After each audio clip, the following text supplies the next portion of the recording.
Les presento a un gran amigo también, Agustín Jankovic. Agustín Jankovic es abogado, es profesor de la Cátedra de Derecho Procesal Civil y Comercial de la Universidad Nacional de La Plata, codirector de la especialización en conflictos judiciales de la Universidad Notarial Argentina, codirector del Centro de Modernización en Litigación y Gestión Judicial de la Universidad Nacional de La Plata, miembro académico del Consejo de la Magistratura en la provincia de Buenos Aires y miembro investigador del Instituto de Derecho Procesal de la Universidad Nacional de La Plata. Como es muy humilde, nos pasó solo estos antecedentes. Yo quiero agregar que ha sido en los últimos años uno de los grandes líderes que ha impulsado y que inclusive la política general del Ministerio de Justicia Nacional lo tomó como líder y capacitación. Muchas de las provincias lo hemos tenido como capacitación y líder y difusión y difusor, perdón, de, si que se quiere, evangelizador, como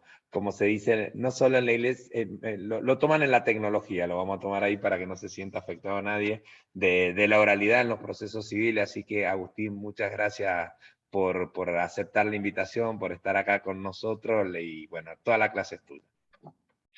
Bueno, muy buenos días a todos y a todas. Muchísimas gracias, Mario, por invitarme a este superlativo curso. Realmente veo que la canción de R.E.M. dio resultado porque el chat está on fire. Lo estaba viendo ahí, así que bueno, muy interesante los temas que planteó Abelardo y mucho para decir al respecto. Simplemente quiero, para arrancar, primero agradecer a todos y todas las participantes que están presentes en el día de hoy, 278 por lo que veo en este momento. Así que bueno, la verdad el sacrificio de levantarse temprano un sábado a la mañana, como decíamos con María Celina por privado. Quiero agradecer, bueno, especialmente a Mario, que sé que es un gran motivador, un gran mentor, siempre disruptivo sus ideas, siempre, como se dice, avanzándose adelante, moving forward. Por supuesto a María Celina, que me ha mandado mensajes para que no me olvidara del evento. Obviamente no me iba a olvidar porque para mí Mendoza, tengo mi corazón Mendoza, a pesar de que vivo en la provincia de Buenos Aires. A Giancarlo también, que siempre nos ha hecho el aguante cuando hemos estado ahí, un grande. También estudió en la Universidad Nacional de La Plata, igual que Abelardo, que lo hemos tenido en la ciudad de Diagonales. Y bueno, a Viviana, que también la vi hoy temprano, no la conocía, así que bueno, muchísimas gracias a todos y a todas. Para empezar, unas cositas como para hacer un puente de lo que venía diciendo Abelardo. Me parece que no es, digamos, para sumar y para volver a esto, ¿no? En el sentido de que no es un tema de aptitud con P, sino es un tema de actitud con C, digamos. Entonces, me parece que la cultura digital requiere justamente un cambio de cultura de trabajo, de perfeccionamiento, de guiar las discusiones, cargo sí, cargo no, modo de cargo.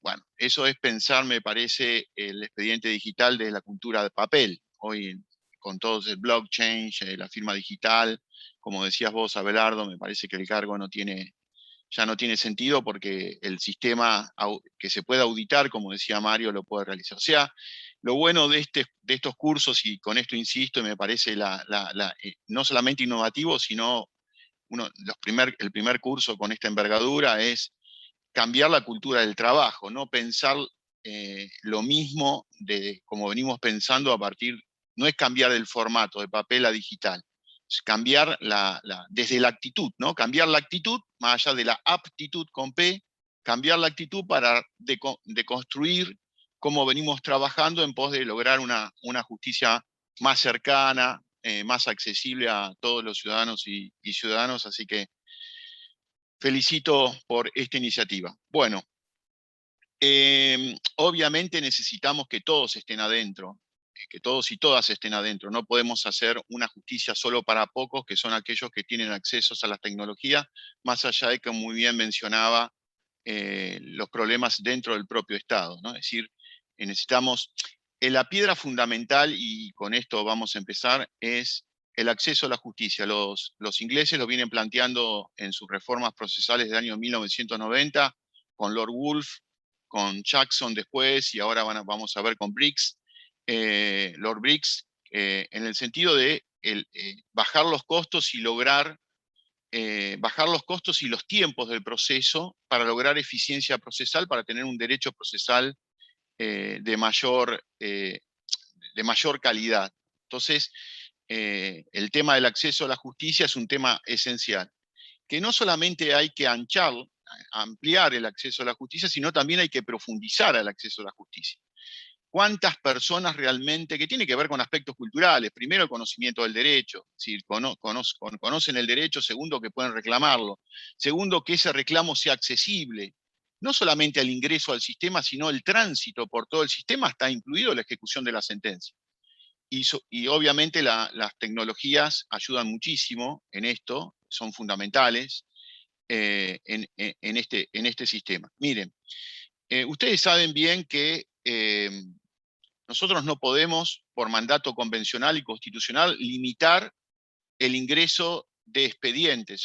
En cada jurisdicción donde vamos, nos peleamos a ver quién tiene más índice de litigación, ¿no? O sea, pongo el ejemplo, vamos a la provincia de Buenos Aires y decimos, el 40% de los ciudadanos y ciudadanas argentinas habitantes vive acá, los índices de litigación son altísimos en relación con la cantidad demográfica de gente que vive en la provincia de Buenos Aires. Por ejemplo, en la Cámara en la cual yo trabajo, tenemos un ingreso anual de expedientes de 3.000 expedientes, 3.300 expedientes en el año 2019, repartido entre salas. Vamos a Mendoza y dicen, nosotros tenemos menos población que la provincia de Buenos Aires, pero el índice per cápita por cantidad de litigios por persona, la tasa es superior a la provincia de Buenos Aires. Y así podemos ir a San Juan y podemos decir que todos nos sentimos abrumados por el caudal de causas que tenemos que gestionar o que tienen que transitar ante nuestros tribunales. Y no podemos limitar con trabas el acceso a la justicia. ¿Por qué? Porque el pacto, el artículo 14 del Pacto Internacional de Derechos Civiles y Políticos, ustedes conocen los artículos 8 y 25 digamos, de un recurso efectivo de la Convención Americana de Derechos Humanos, que todos tienen jerarquía constitucional por el artículo 75, inciso 22. Perdónenme que yo vengo del plano, como ustedes verán un poco en los antecedentes que mencionó Mario, del plano académico fundamentalmente, ¿no? Así que por ahí voy a hacer un poco más alusión a ciertos aspectos normativos.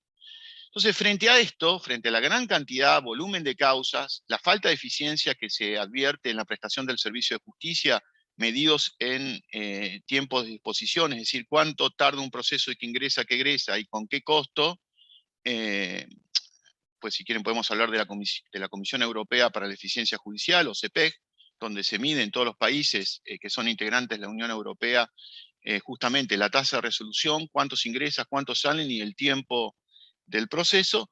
Tenemos que generar estrategias para satisfacer la garantía del debido proceso y de acceso a la justicia. Entonces acá tenemos que es una discusión que es a nivel, a nivel universal, digamos, no es una discusión solamente que se plantea a nivel local o a nivel regional o a nivel federal en la República Argentina. Lo primero que tenemos que coincidir es cuál es la meta, y acá podemos hablar de efectividad y eficacia como dos conceptos distintos. ¿Cuál es la meta del sistema judicial? Es decir, ¿por qué hacemos lo que hacemos? ¿Por qué hablamos de lo que hablamos? ¿Por qué incorporamos digamos, la irrupción de la tecnología a los procesos? ¿Cuál es el fin? Indudablemente la irrupción de la tecnología a los procesos es un medio, no es un fin. Tenemos que definir cuál es la meta, que está definido en algunos ordenamientos, por ejemplo, en el código, en las reglas civiles de procedimiento para Inglaterra y Gales, que es el primer código procesal que tienen los ingleses a partir de 1990 con Lord Woolf, se determina el tema de la proporcionalidad, ahora lo vamos a ver. Pero la meta, sin duda, y en esto necesitamos tener un consenso entre todos los que estamos aquí participando, que es la tramitación de los casos, la tramitación judicial de los casos, con la máxima eficiencia consistente con el valor justicia. Es decir, y acá voy a mencionar dos elementos esenciales. Primero, la efectividad de la tutela judicial. Y luego la eficiencia en la prestación de la tutela judicial. Ser efectivo es cumplir el objeto para el cual estaba definido el sistema. El objeto del sistema judicial es la resolución de los conflictos de forma justa, con la herramienta legal, entre otras, como la herramienta legal como principal herramienta. Es decir, una resolución, el Poder Judicial cumple cuando brinda esa tutela de modo efectivo, es decir, cumple con el objeto para el cual fue creado. que es la resolución de los conflictos de la sociedad en forma pacífica, aplicando una de las herramientas principales, no la única, que es el derecho o la ley. Jacques Couture decía, y recuerdo por haber sido el 29 de agosto el Día de los Abogados y Abogadas, así que bueno, felicitaciones a todos los que están en este foro que revisten esa calidad de responsabilidad social, que entre el conflicto entre el derecho y la justicia hay que hacer prevalecer la justicia. Por eso digo que la herramienta principal es la ley por el principio de legalidad y seguridad jurídica. Pero también el sistema lo tiene que hacer con eficiencia. ¿Qué significa hacerlo con eficiencia? Significa que tiene que lograr el objetivo del sistema, que es la satisfacción de la tutela, de un modo más rápido, es decir, con menos delay, y a su vez, no solamente con menos delay, sino con bajos costos. Y acá, si me permiten compartir pantalla para que vean un poco la actualidad de lo que venimos hablando.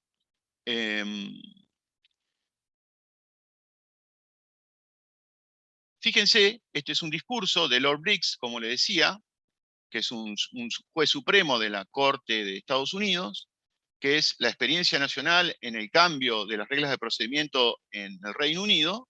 Es una conferencia que se dio en Chipre el 10 de marzo de este año. Está la conferencia. Bueno, obviamente la estuve analizando y la estuve marcando. Simplemente voy al punto que más me interesa resaltar en este momento. No sé si ahí ven la pantalla. ¿Ven la pantalla? ¿Se ve la Sí, pantalla? Agustín, Sí, se ve se ve, perfecto. Ok, gracias. Y acá le vamos a contestar una pregunta a Luis también, Luis, que mencionó algo sobre el tema de las nuevas tecnologías. Bueno, esto tiene que ver con el management, pero fíjense lo que decía en el punto 28.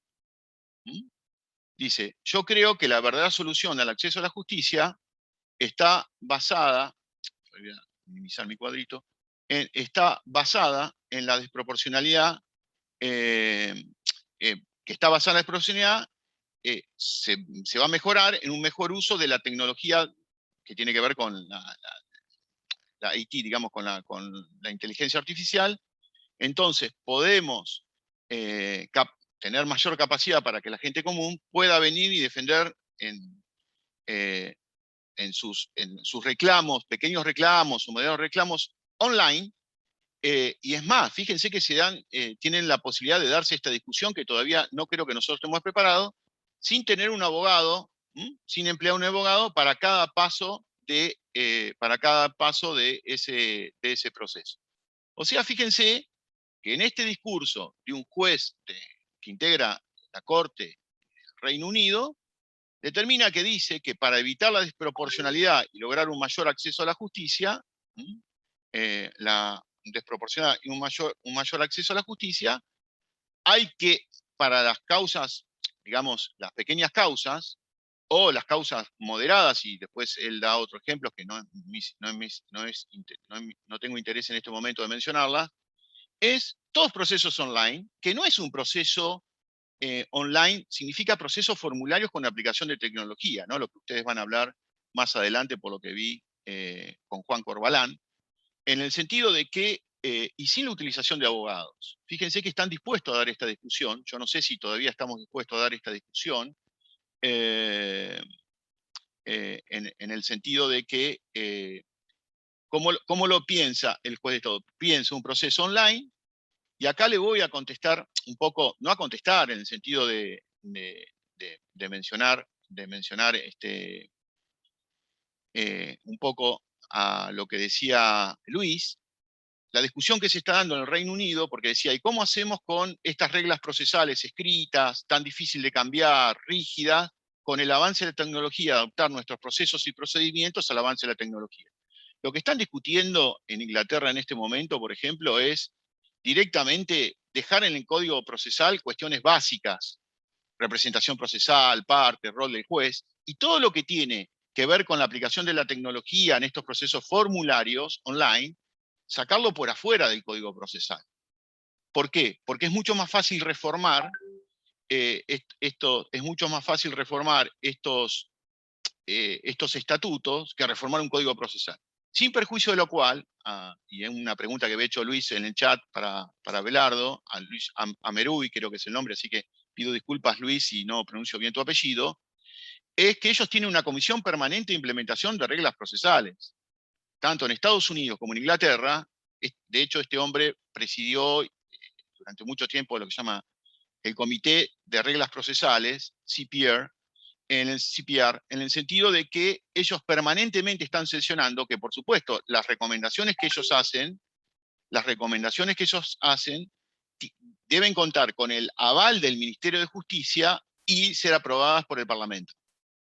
Pero es una comisión que actúa permanentemente, y una de las cosas que creo que Mario va a coincidir conmigo es no solamente que tienen audiencias privadas, sino tienen audiencias públicas y la participación de organismos no gubernamentales en la construcción de políticas judiciales. Porque si el eje del sistema de la administración de justicia son los y las justiciables, obviamente tienen que estar sentados en la mesa de discusión a través de organizaciones no gubernamentales certificadas en la construcción de las políticas judiciales que fundamentalmente los van a afectar a ellos. Porque tanto el Poder Judicial, los funcionarios y funcionarias magistrados y magistradas, como la representación de los colegios de abogados y abogadas, tienen intereses concretos en el funcionamiento. Por ejemplo, Abelardo mencionaba la mediación online, la empatía digital, un concepto clarísimo.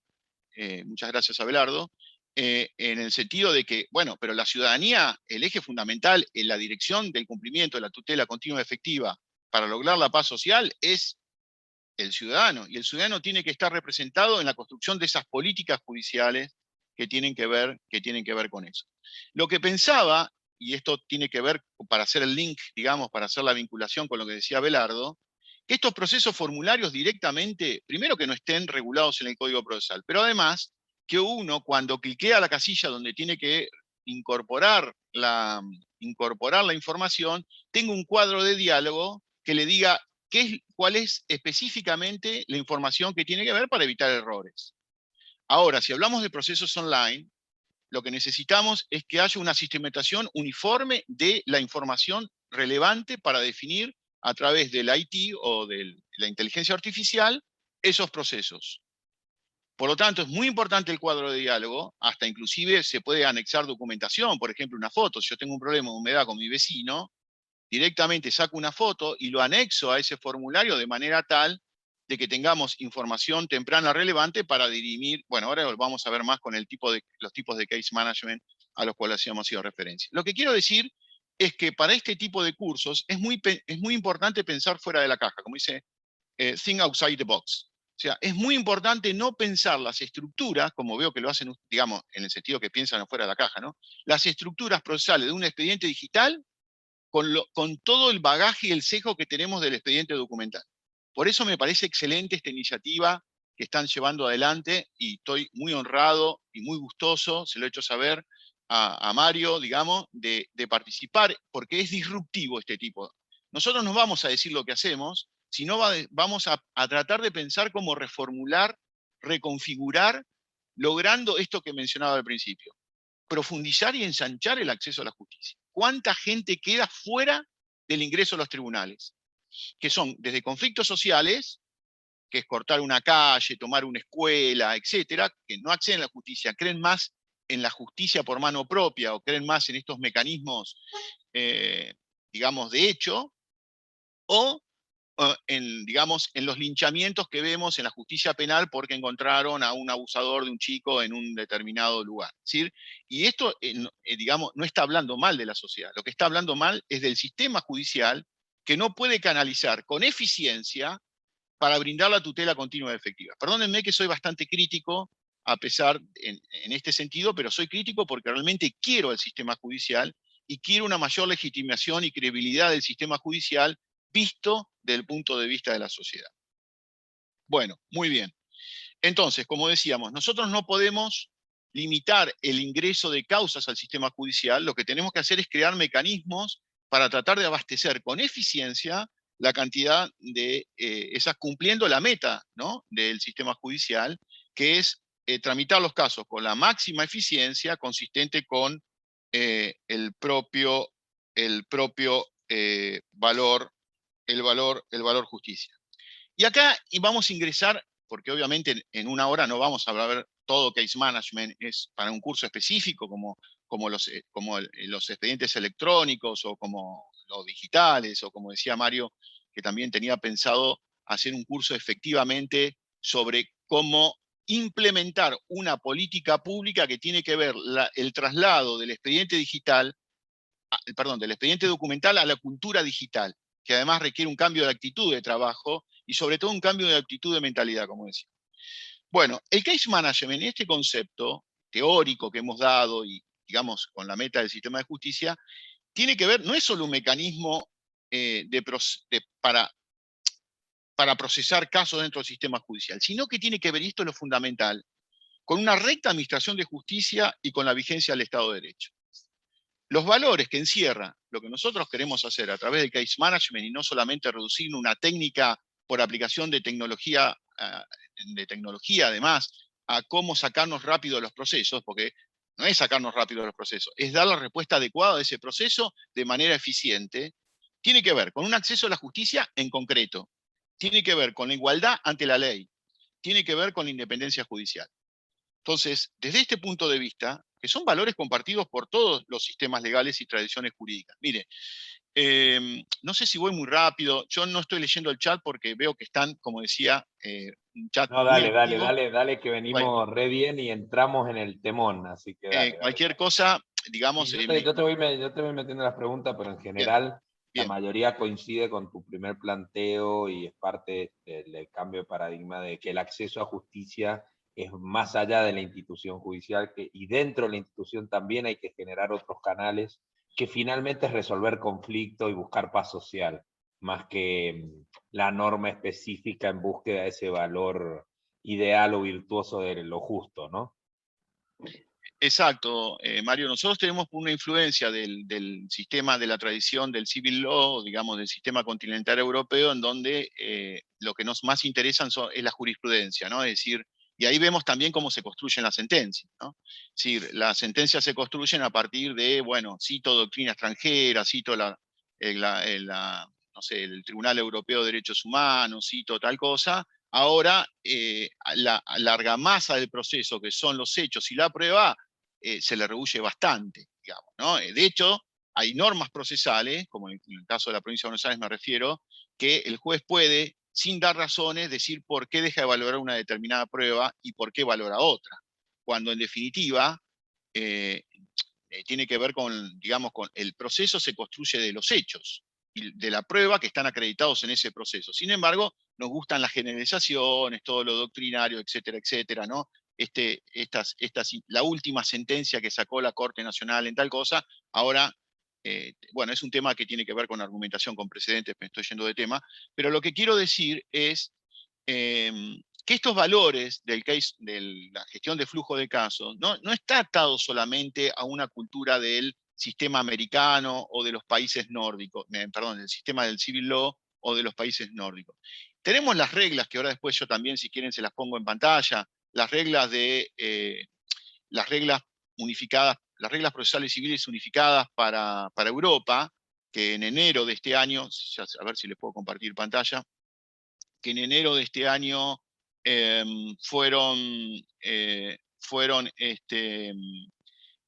tenemos el primer draft, el primer borrador, o sea, tenemos los principios, el 14.1 hablaba de case management, voy a hacer referencia, pero tenemos digamos, el primer, a ver si puedo compartir pantalla, si lo pueden ver. Acá está.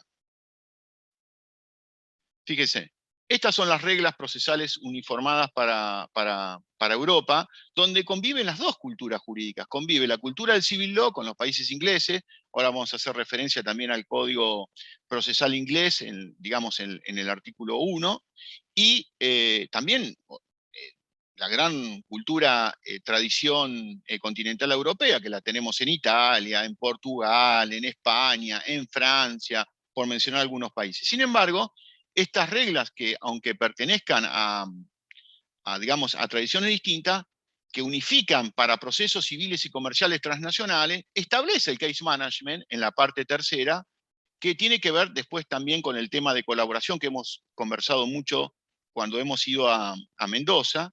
Entonces, fíjense lo que dice, ¿no? En orden a asegurar la rápida resolución o expedición del proceso. O sea, la eficiencia ya empieza a tallar, bueno, la regla 49, acá mensaje, discúlpeme que lo tengo en castellano, en inglés, perdón, donde dicen los medios del case management, a lo cual quiero llegar después también para hablar con ustedes. Pero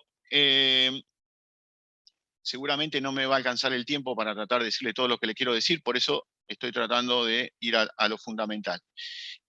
O sea, que ya no identifiquemos, esto es lo que quiero mostrar, el case management con una tradición particular que es la de el civil law, sino el case management o la gestión de flujo de casos también está presente en culturas de derecho continental europeo, y de hecho así se está el ejemplo que les acabo de dar, las reglas procesales unificadas para Europa en materia civil y comercial, donde países con alta significación y tradición continental europea admiten e implementan las reglas del sistema de flujos de casos. Por eso le decía que, digamos, los derechos, la ampliación de derechos, los derechos es buenísimo y está súper bien. Ahora, la concreción de la tutela efectiva se ve en el proceso. Cuando hay un derecho negado o indiscutido, que se accede, si se puede acceder a los tribunales, el derecho lo van a determinar los jueces y las juezas en sede judicial. De ahí la importancia que tiene la institución judicial como servicio de administración de justicia. Ahora, si nosotros nos reflejamos en cómo nos ve la sociedad, y tenemos bajo índice de credibilidad y falta de legitimación social, porque nos ven como una élite, digamos, y no ven que estamos cumpliendo con el objetivo del sistema. Por eso, el case management tiene que ver con garantizar en concreto la vigencia de esos derechos que genéricamente o generalmente están dispuestos en determinados estatutos, leyes, etcétera, etcétera, etcétera. Bueno, en definitiva, el proceso debe ser entendido y administrado para asegurar la justa, rápida y no costosa expedición de la acción o procedimiento. Miren, los tres ejemplos que tenemos que marcan el eje de a qué está destinado tenemos. Primero, como les decía, lo que le acabo de mostrar son las reglas proyectadas para la uniformación de reglas procesales, para los procesos civiles y comerciales en toda Europa, en la Comunidad Europea. Pero en el año 2000 se habían generado los principios sobre los cuales se construyeron las reglas. En el principio 14.1, en el principio, no en la regla, no lo busquen como regla, búsquenlo con el documento anterior, que es el principio, de la UNIDROIT, que es lo que les acabo de mencionar. ¿Qué le importa como principio, ¿no? Y vuelvo a repetir, están presentes todas las tradiciones acá. Gestionar activamente el procedimiento, ejerciendo discreción para lograr la solución de la disputa de manera justa, eficiente con una velocidad razonable. Esta es la regla 14.1 de la UNIDROIT en francés, ¿no? O digamos que es la regla de procedimiento, como les acabo de decir, sobre la cual se construyó sobre la base de este principio la regla de case management, que está del artículo 47, como acaban de ver, donde conviven todas las tradiciones. Fíjense la Federal Civil Procedure Rules de Estados Unidos, que acá lo pueden ver si quieren. Estas son las reglas de procedimiento federal civil para Estados Unidos, donde ya en el artículo 1, que es el ámbito, el margen, digamos el scope del proceso, determina que el proceso debe ser entendido y administrado para asegurar la justa, rápida y no costosa determinación de la acción o del procedimiento. Fíjense que ya se incorpora no solamente la tutela continua efectiva, la garantía, esto también impacta en la interpretación después de las normas procesales, ¿no? O sea, no es solamente asegurar la tutela efectiva y evitar el exceso ritual manifiesto, sino también en esa interpretación tiene que estar presente el factor eficiencia dentro del sistema judicial. Y acá también una traspolación, como hacía Abelardo, que comentaba de todo lo que tiene que ver el blockchain desde la actividad privada, ¿no? De la financiera, a la actividad pública. Acá también esta actividad de lograr más rápido, con menos costo y tener mayor acceso de la actividad privada, una transferencia de la actividad privada a la actividad pública. El artículo 1 del Civil Procedure Rules de Inglaterra y Gales, que fue creado en 1990, también marca el objetivo del sistema procesal y dice tratar los casos de modo justo, fíjense lo que nosotros llamamos tutela efectiva, con un costo proporcionado. Y acá empieza a incorporarse una de las herramientas fundamentales del case management o de la gestión de que es la proporcionalidad. Obviamente estos principios generales después están bajados en herramientas procesales, cada uno de los procedimientos. Por ejemplo, mencionamos las reglas federales civiles para Estados Unidos, el artículo 16, que es lo que llama el proceso de pre-trial, que es muy similar, digamos, estas herramientas, es muy similar a la actividad que tiene el juez o la jueza en la audiencia preliminar, pero eso lo hacen antes del proceso. Fíjense qué pragmáticos que son. Primero, siempre se consideró, y hemos tenido alguna charla, vino de por medio de Mendoza con Abelardo, ¿no? El sistema adversarial. Qué buen momento, Abelardo. La pandemia nos opacó todas esas grandes charlas, porque nosotros, les voy a decir si me permiten, una infidencia. Nosotros terminan los cursos y después seguimos debatiendo. Nos vamos a comer cuando comíamos y seguíamos con esto. O sea, no era que hablamos de cuál es la bodeguita que puedo visitar hoy a la tarde. No, seguíamos debatiendo estas ideas y de hecho con Abelardo hemos tenido, y con Giancarlo también, me acuerdo en un evento, pero hemos tenido esta discusión de el juez adversarial, el aspecto publicístico del proceso. Fíjense, los americanos, que supuestamente es un modelo adversarial, tienen un juez o jueza súper activo. Es más, lo sientan con las partes antes del proceso. Por eso es pre-trial o pre-trial. La regla 16 dice, vos tenés un caso, bueno, la pongo a Graciela que ahí la veo. Graciela, evidenciame que vos tenés un caso, que esto da para ser procesado dentro del sistema de justicia. ¿Qué evidencia tenés? ¿Qué prueba tenés? Y ojo, tenés que mostrar toda la prueba, la que te sirve y la que te es contraria. No solo, por eso se habla de el discovery o el disclosure como herramientas procesales efectivas en esta pre-trial conference, donde también se calendarizan actividades procesales. Pero dice, bueno, a ver, si vos vas a procesar esto le cuesta al Estado y les cuesta a las partes. Demostrame que esto tenés un caso real y que tenés evidencia para llevar adelante este caso. Y además, mostrar toda la prueba que tenés, la que te favorece y la que no, lo mismo la contraparte. Como tenían si nosotros nos ponemos a analizar cómo empieza a funcionar lo que llama el discovery, que después fue carísimo, por eso en el sistema inglés se pasa después las reglas de Wolf a las de Jackson, para tratar digamos, de aminorar el costo del acceso por el tema del acceso a la justicia. Por eso dije que en el año 1990, exactamente, como dice Claudia, pragmatismo a máximo nivel. A los jueces le dijeron, bueno, acá el modelo es adversarial, pero ¿sabes qué? Antes de llevar un juicio a proceso, te vas a sentar con el juez y la jueza va a tener que estar sentada ahí. No que yo no voy, que a mí no me corresponde, que mando un law clerk, que mando un secretario, no. Y la parte va a tener que decir, señores, esta es toda la prueba que tengo. Entonces va a decir, buenísimo, tenés un caso. Y acá empieza a funcionar otras herramientas del case management. La complejidad del caso y la definición de los carriles procesales o tracks.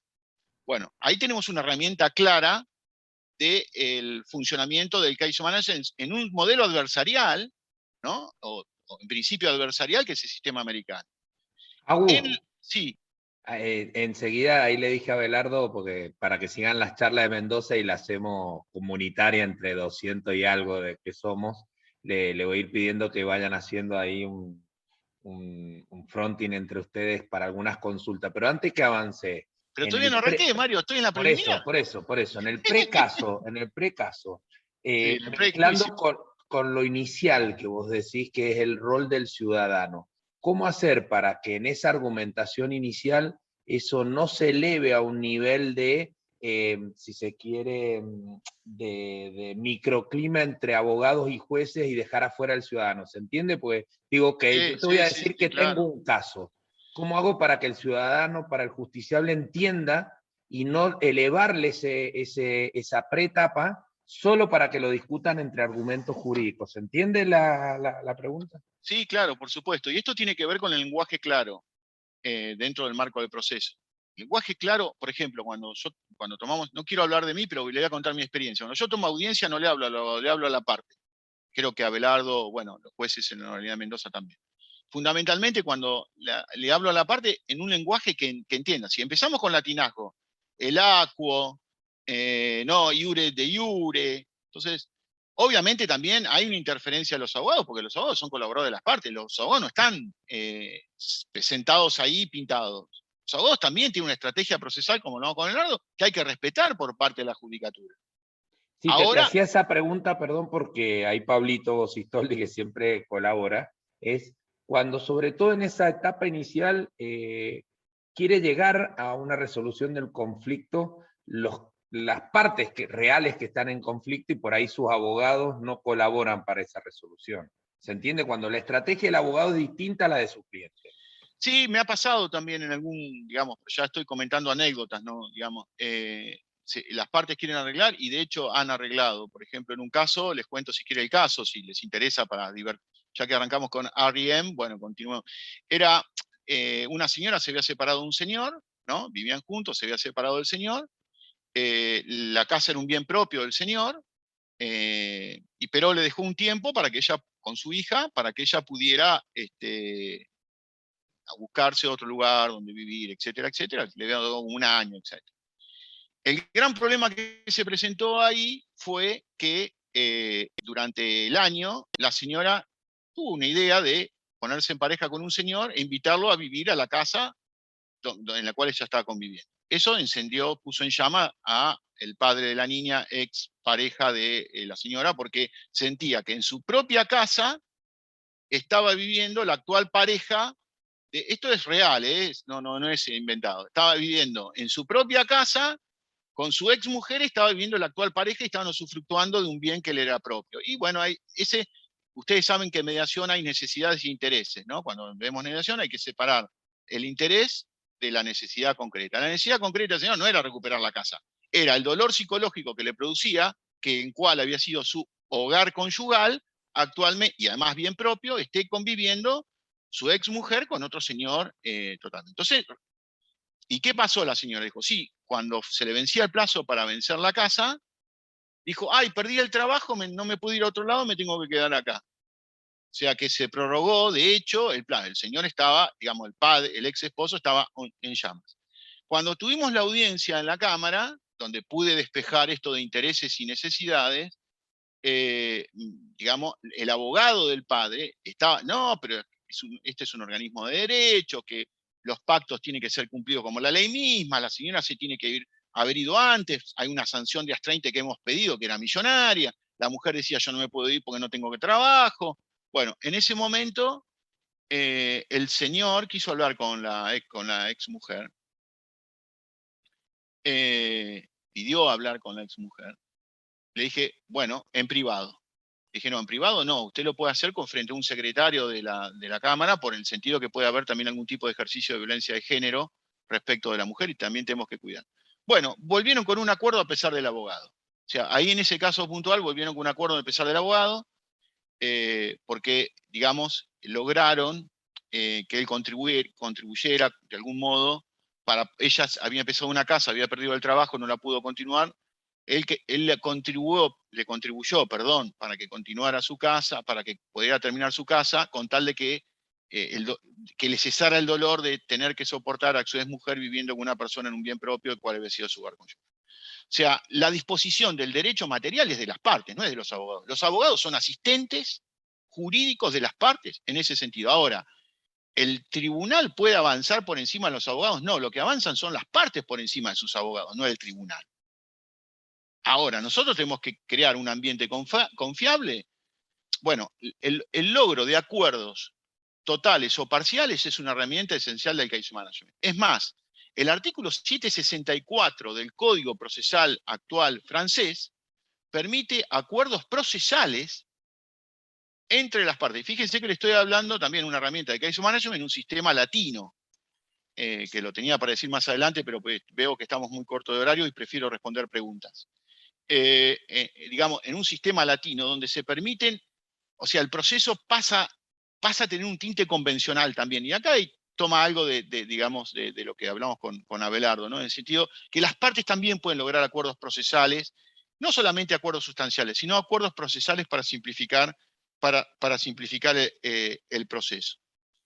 Pero lo que quería decir, Mario, es, Las herramientas en el sistema federal norteamericano, artículo 16, en el sistema inglés, artículo 21, en el Código Brasilero 2015, la reforma de Brasil 2015, ya que tenemos compañeros y compañeras de Latinoamérica, la tenemos, por ejemplo, actualmente prevista en el artículo 136, punto sexto y punto 9, punto 6 y punto 9, en números romanos.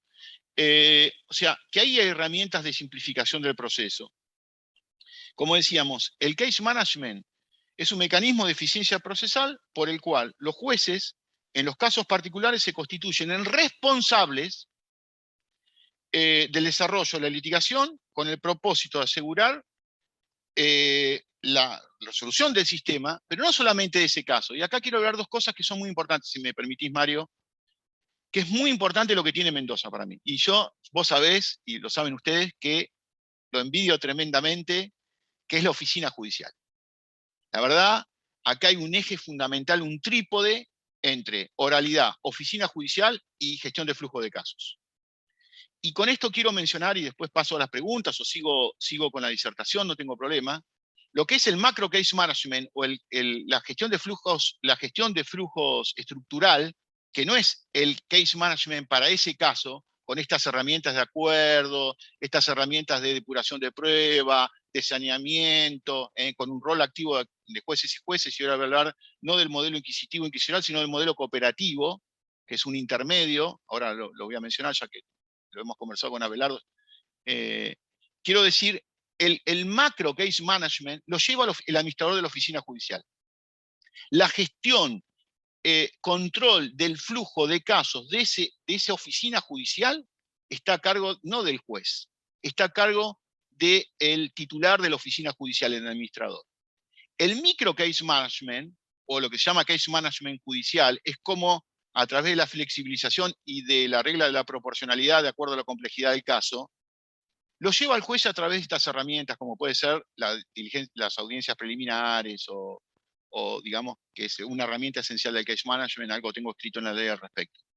Entonces, es bueno diferenciar esto, el macro case management y la oficina judicial. Por eso también el case management, además de tecnología, necesita oficina judicial.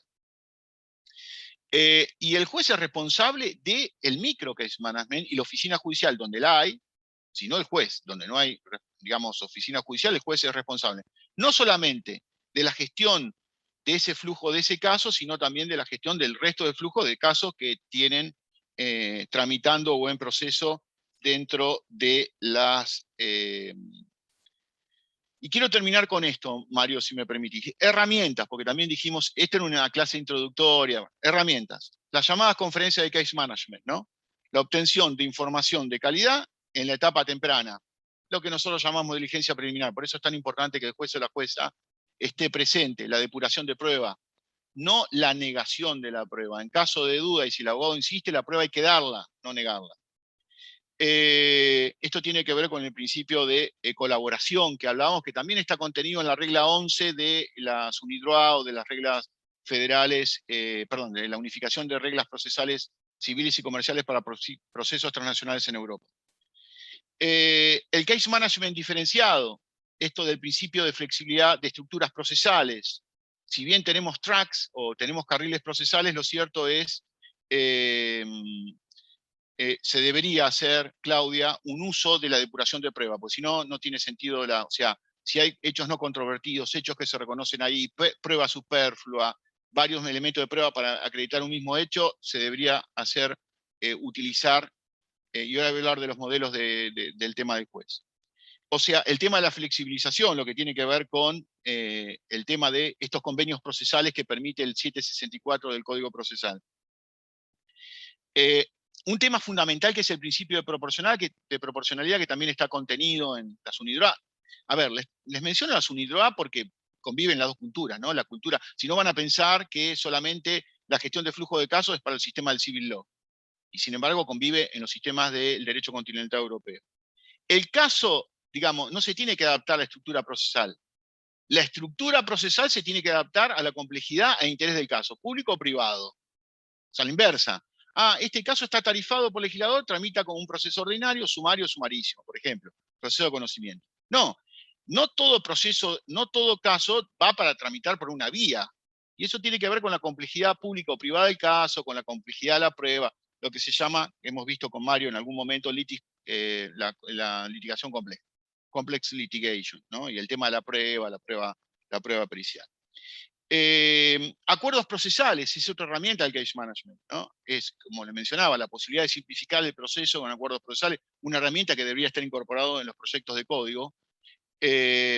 Por eso es tan importante las comisiones de implementación de los códigos que actúen en forma permanente, que algunas de sus actividades sean públicas y con representación de la sociedad civil a través de organizaciones no gubernamentales certificadas.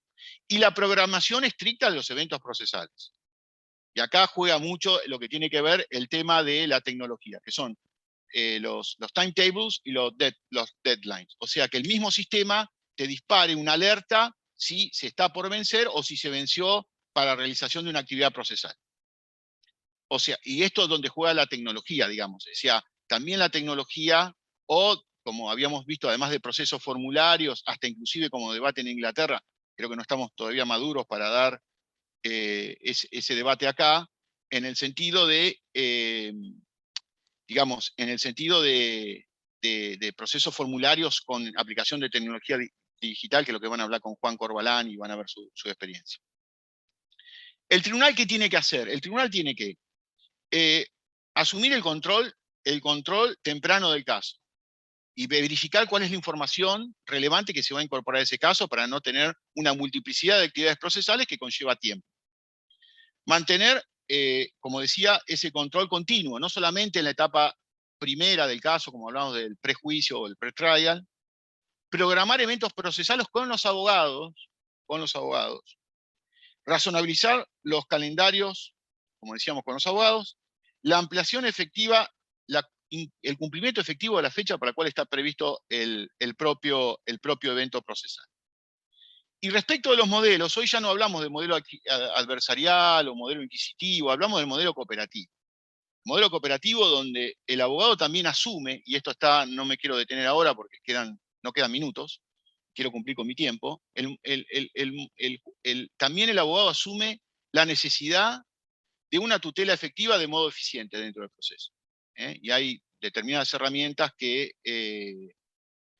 bueno, que se pueden discutir en otro encuentro, en otro momento, para llevar a cabo esto adelante. De hecho, digamos, se crean herramientas donde una herramienta que se cree en el sistema europeo es, por ejemplo, que no hay responsabilidad entre la parte y el abogado. La responsabilidad es siempre del abogado en el tema del delay del proceso. Y esto no está discutido. O el deber de decir verdad en el proceso, o el deber de mostrar la prueba. No, es un tema de cambio de cultura de trabajo. Bueno, no me quiero ir de tema, obviamente quedó muchísimo por decir y muchas cosas por... Lo que sí, para finalizar, quiero decir que todo es una etapa de cambio muy importante. Estamos transitando los primeros 25 años del siglo XXI. Y por ahí estamos pensando modelos procesales del siglo pasado. O sea, estamos pensando cómo reestructurar modelos procesales del siglo pasado con mentalidad del siglo pasado.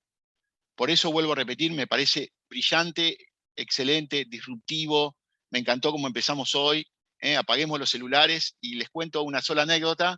Yo viajé durante 7 años a trabajar en una localidad de la provincia de Buenos Aires como camarista, Dolores, y de acuerdo al tipo de música que me ponía en el auto cuando manejaba, es de acuerdo a la velocidad a la que iba. Y con R.E.M. iba a 170 por la autopista, de La Plata a Dolores ponía casi 1 hora y media, 1 hora de la autovía, porque iba al taco con R.E.M., obviamente que no se me cruzara ningún perro, pero quiero decir que, bueno, que fue un enorme placer estar con ustedes hoy. Seguramente esto ha quedado para discutir más, pero lo que no podemos fallar es en tener nuestro compromiso para brindar una justicia para la gente, porque no es un poder judicial, sino es un servicio monopólico de resolución de conflictos para lograr la paz social. Y en esto podemos discutir todas las herramientas que se nos ocurran, podemos tener todas las visiones que se nos ocurran, pero nunca tenemos que perder de vista cuál es la meta que tenemos como servidores públicos. Bueno, muchísimas gracias y un placer estar acá con ustedes.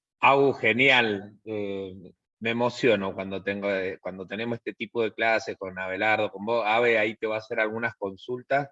Tenemos 2, 3 minutitos. Me parece importante, que sé que te quedó el 70% del tema. Pero yo quería un poco, dada tu práctica, tu liderazgo y tu iniciativa que tenés con estos temas, es ¿cómo evaluás cuando tenés que difundir un modelo de case management frente a lo mejor el reclamo de la falta de recursos y frente al volumen de las causas? ¿Sí? ¿Cómo ocuparte de un proceso de case management cuando también tenés todo un flujo, si se quiere, no de un flujo en particular del caso, sino del volumen de temas en el que te tenés que ocupar? ¿Cómo te da el tiempo? ¿Cómo te da el tiempo con los recursos y el capital humano que tenés? Eso, ¿no? En la práctica.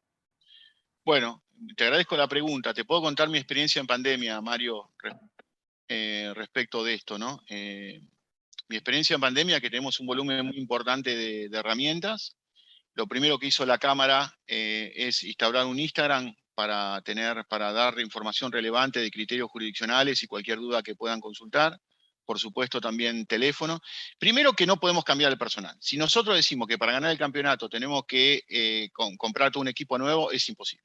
Entonces tenemos que, con los jugadores que tenemos, con los jugadores y jugadoras que tenemos que tratar de maximizar la utilización de ese personal. Y para lo cual hay que ver qué aptitudes tiene cada uno para lo que puede hacer cada uno. No todo el mundo puede estar trabajando digital, y no todo el mundo puede estar haciendo correo físico de algunos expedientes. Entonces hay que conocer bien al plantel. Primero, que hay que ser motivador permanentemente del plantel. El liderazgo se ejerce desde el sentido de el que está a cargo tiene que trabajar más de los que, si no, no tiene autoridad para incentivar el cumplimiento. Hay que tener incentivos e incentivar el cumplimiento. O sea, por ejemplo, por el tema de falta de recursos, yo firmaba mañana, tarde y noche. A mí no me importaban los despachantes. Primero me hice un chat con despachantes, no hay ningún secretario que me vise los despachos. Los despachos los viso todos yo. Tengo 6 despachantes, 2 por cada sala, y me hice un chat directamente con ellos, así que las consultas pasaban directamente a mí. Hay que trabajar con flexibilidad, por lo tanto, y por productividad. Yo no llamo a las 10 de la mañana para ver si están en la computadora prendidos al escritorio remoto. A mí lo que me interesa, por ejemplo, una herramienta que terminé para trabajar con productividad es que si estoy despachando una presentación, en el despacho tiene que surgir de cuándo es esa presentación. Y ellos saben que yo despacho dentro de los plazos legales, que son los 3 días. Salvo una cuestión, por supuesto, si hablamos de flexibilidad. Entonces, concretamente, en el despacho digo, conforme la expresión de agravos presentados el día tal, traslado a la contraparte por tantos días. O sea que yo del propio despacho veo desde cuándo es el término el cual estoy despachando. Eso respecto de los despachos de presidencia. Respecto de las interlocutorias o demás funcionarios, también mido en el sistema, yo después les voy a pasar si quieren, mido en el sistema desde cuándo ha sido asignado el pase del secretario para despachar. Y después yo firmaba mañana, tarde y noche, porque si vos a la mañana se te cortó internet y no podés despachar, no tengo problema. Hacelo cuando puedas, pero pasámelo en término. Entonces, no es que yo estoy vigilando si vos a las 10 de la mañana, digamos, porque por ahí muchos dispositivos estaban siendo utilizados por los hijos de los empleados y las empleadas para asistir a las escuelas. Entonces, por ahí, cuando terminó los chicos de la escuela, se ponían a despachar. Y hay que permitirlo eso, porque hay que ser flexible, hay que generar intensivo y hay que, además, pensar en la productividad. A mí no me importa si a las 10 de la mañana o está en la fila del banco. Lo que me importa es que el caudal de causa que tenés asignado lo resuelvas en términos. Me despase los despachos en términos. Porque si no, pareciéramos que somos gran hermano mirando que está haciendo todo cada uno. No. Por supuesto que hay un tema de ejemplaridad de que los funcionarios judiciales tienen que estar cumpliendo. Pero no es estar sentados sin hacer nada, sino cumplir las metas de los despachos, por ejemplo, conforme a los términos legales. Ese es un ejemplo, me parece que lo que tiene que ver es con la flexibilidad, con la empatía, que es un tema clave. Por ejemplo, me ha tocado empleados que han tenido COVID, y fundamentalmente valorar muchísimo los que hacen actividad presencial. Genial. Eso, bueno, Ave, te dejo la última pregunta. Me gustó mucho y me parece que es parte de ese camino de empezar a fijar trabajos por meta y por objetivo y no tanto por jornada horaria, digamos. Me parece mucho más flexible, más empático, más eficiente finalmente, ¿no? Dale, Ave. Sí, Cierra los la dos verdad que sí. profesores hoy. La verdad que sí. Agus, parece, a ver, un tema, en realidad sé que te voy a provocar como hemos hecho alguna vez, lo que pasa es que antes era más divertido con algún vino de por medio, eh, Voy con agua, mira. porque vos sabés que yo soy un poco más partidario de los sistemas más, de corte más, más adversariales, más cercanos al adversarial, al netamente adversarial. Cuando discutíamos cuestiones de teoría de litigación. Pero una cosa, digo, y la quiero linkear con esto último que estabas hablando, todo el tema que fue trabajo de pandemia. Una cosa que se impuso y que creo que va a producir un gran cambio y eh, es todo el tema este de las audiencias remotas y todo el tema particularmente de si se rompe o no el tema de la inmediación. Y, digamos, y linkeártelo con esto de case management que también venías explicando, y es de las pocas veces que escucho bien esta diferencia, que alguna vez le hemos hablado, pero también explicada y estructurada la diferencia de la gestión judicial en sí, de lo que hoy denominamos gestión judicial, del case management como dos cosas aparte, una cosa es el micro y otra cosa es el macro.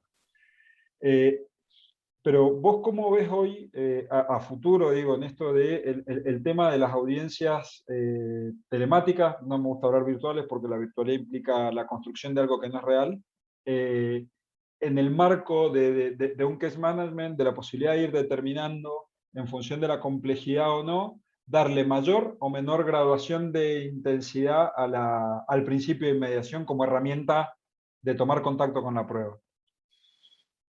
Bueno, gracias, Abelardo, por la pregunta.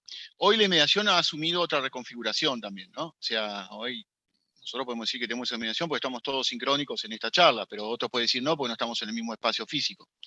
Pero hay una reconfiguración y esto tiene que ver con la flexibilidad también de la adaptación de los términos a las realidades. En segundo lugar, hoy tenés procesos que pueden ser online, procesos que pueden ser, digamos, o deberían ser online, procesos que podrían ser a través de audiencias telefónicas o a través de videollamadas o a través de Zoom o a través. Yo tuve una audiencia de un tema de un régimen de adopción, una pérdida de guarda para una adopción. Por una cuestión de sanidad, los padres estaban en Mendoza, los padres afectivos, digamos, los padres afectivos estaban en Mendoza, la niña estaba en Mendoza. El abogado estaba en Trelew, yo estaba en mi casa, el otro juez estaba en mi casa y el secretario estaba en el tribunal. Y la mamá biológica estaba en Alvear, provincia de Buenos Aires. El acceso a la justicia, la disminución de los costos y la posibilidad de la audiencia ante el tribunal, fíjense si yo tenía que reunir toda esta gente. La persona que era una persona carenciada, que vive en Alvear, que de hecho no tenía un teléfono inteligente, fue al sistema, digamos, a lo que se llama, digamos, el tema del zonal local, digamos, los sistemas zonales, lo hizo a través de un teléfono prestado. La niña, tuve contacto, estaba en la ciudad de Mendoza, no Mendoza capital, pero Mendoza provincia. El abogado, que le dije, escucho un poco de ruido, me dice, no, lo que pasa es que estoy en una estación de servicio porque tengo internet entre Leo. Llevamos una audiencia magnífica entre todos. Imagínense el costo de tener todos sentados en el tribunal. Ahora, concretamente la pregunta es, si para este caso sirve ese tipo de audiencia, bienvenida a ese tipo de audiencia telemática. Sobre todo pensando en lograr esto de no disminuir los costos del proceso y ser más expedito. Ahora, si alguna parte reclama que la audiencia tiene que ser presencial, porque quiere estar en forma presencial con el juez o la jueza, hay que hacerla presencial. O sea, porque es un derecho de la parte requerir la audiencia presencial cuando entiende que el medio de comunicación va a ser mejor presencial. Esto habla de la flexibilidad, como decía, recién estaba tratando de buscar rápido esto que podemos decir que también el tribunal puede exponer que en un caso puntual sea presencial, ¿no es cierto? Entonces, depende de la flexibilidad. Si yo en ese caso concreto tenía que hacer venir la nena, ¿no? Con los guardadores, la madre que estaba en el interior de la provincia, el abogado que no sé, estaba de viaje, ¿cuándo hacía esa audiencia? Es imposible hacer esa audiencia y además los costos que eso implica. Esto tiene que ver también con el acceso a la justicia. Ahora, si la madre quería, la madre biológica de esa audiencia sea presencial, vamos a tribunal y la hacemos presencial. Pero bueno, también tiene que ver con el acceso a la información. Nosotros tenemos un sistema que se llama MITS, que es perdón, no el MITS, es un sistema que es de Microsoft, pero yo me comunico con las partes por el Zoom, porque cualquiera tiene el Zoom en su teléfono celular. Entonces, cuando tenemos que tener una audiencia, ni siquiera tiene un dispositivo electrónico. Estamos en un país, y esto discúlpenme, que es muy duro, un 50% de pobres y un alto número de indigentes. O sea, nosotros estamos aplicando el acceso a la tecnología. ¿A quién? Hablo de la provincia de Buenos Aires. Gente que estamos hablando de un 50% de pobreza. La justicia no se tiene que adaptar para no denegarle justicia a esa gente.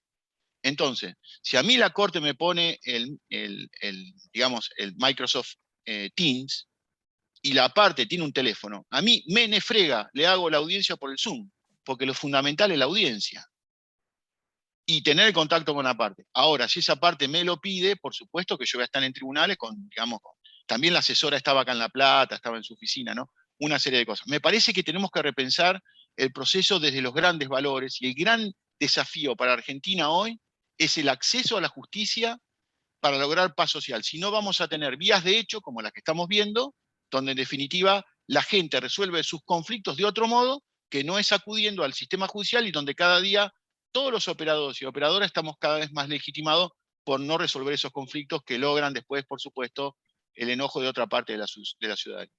Eso me parece lo que te comparto mi experiencia, digamos, en este sentido. Genial, muchas gracias. Grandes temas hoy: blockchain aplicado a justicia, el case management, el liderazgo fundamentalmente, la voluntad de mejorar nuestro servicio de justicia y lo que queda flotando, digamos, en lo que venimos buscando, como nos planteaba Agustín, es pensar desde afuera de la caja nuevos procesos, nuevos movimientos, nuevos liderazgos para el fin final, que es la mejora, la paz social, ¿no? Así que, Abu, muchísimas gracias, Abu y Abelardo, muchas gracias, el respeto y el cariño a ambos, así que le brindamos a video abierto un fuerte aplauso, y también el que tenemos preparado, ya es costumbre en la casa saludar a nuestros amigos con un aplauso.